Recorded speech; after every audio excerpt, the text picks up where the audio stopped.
ഏഴോം ഗ്രാമപഞ്ചായത്തും ഹരിത കേരള മിഷനും ചേർന്ന് എരിപുരം ശ്രീകൃഷ്ണ ക്ഷേത്രത്തിന് സമീപം നിർമ്മിച്ച ദേവഹരിതം പച്ചത്തുരുത്ത് സംരക്ഷണമില്ലാതെ നശിക്കുന്നു. പ്രദേശം കാട് മൂടിയ അവസ്ഥയിലാണ്. ഏഴോം ഗ്രാമപഞ്ചായത്ത് ഹരിത കേരള മിഷനും സംയുക്തമായാണ് എരിപുരം ക്ഷേത്രക്കുളത്തിന് സമീപം പച്ചത്തുരുത്ത് നിർമ്മിച്ചത്. ദേശീയ ഗ്രാമീണ തൊഴിലുറപ്പ് പദ്ധതിയിൽ ഉൾപ്പെടുത്തിയാണ് പദ്ധതി നടപ്പിലാക്കിയത്. നിലവിൽ സ്ഥലത്തുണ്ടായിരുന്ന മരങ്ങൾ വെട്ടിമാറ്റിയാണ് ഔഷധ സസ്യങ്ങളും മറ്റും വെച്ചുപിടിപ്പിച്ചത്. എന്നാൽ ഇവയ്ക്ക് വെള്ളമൊഴിക്കാനോ അത് പരിപാലിക്കാനോ അധികൃതർ തയ്യാറായില്ല. ഇതോടെ ഔഷധ സസ്യങ്ങൾ നശിച്ചു. പ്രദേശം കാടുമൂടിയ അവസ്ഥയിലാണ്. പ്ലാസ്റ്റിക് മാലിന്യങ്ങളും മദ്യക്കുപ്പികളും ഇവിടെ അലക്ഷ്യമായി വലിച്ചെറിയുന്നുണ്ടെന്നും അധികൃതരുടെ അനാസ്ഥയാണ് ഇതിന് കാരണമെന്നും നാട്ടുകാർ പറയുന്നു.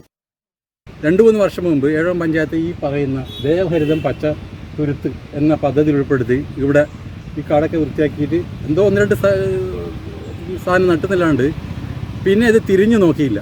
ഇപ്പോൾ ഇത് കാട് കയറി നശിക്കുകയും മാത്രമല്ല, ഇല്ല വേസ്റ്റ് തേച്ച് ആൾക്കാർ കൊണ്ടിട്ടിട്ട് വളരെ വൃത്തിയാണ്. മുമ്പ് ഉള്ളതിനെക്കാട്ടി വൃത്തികേടായി മാറിയിരിക്കുകയാണ്.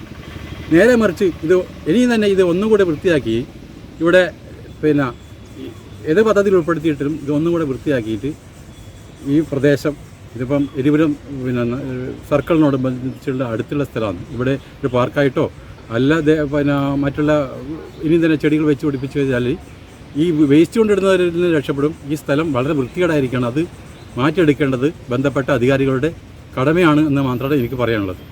പ്രദേശത്തെ മാലിന്യങ്ങൾ നീക്കം ചെയ്ത് പച്ചത്തുരുത്ത് സംരക്ഷിക്കാൻ നടപടി വേണമെന്നാണ് നാട്ടുകാർ ആവശ്യപ്പെടുന്നത്. News bureau, Pazhayangadi.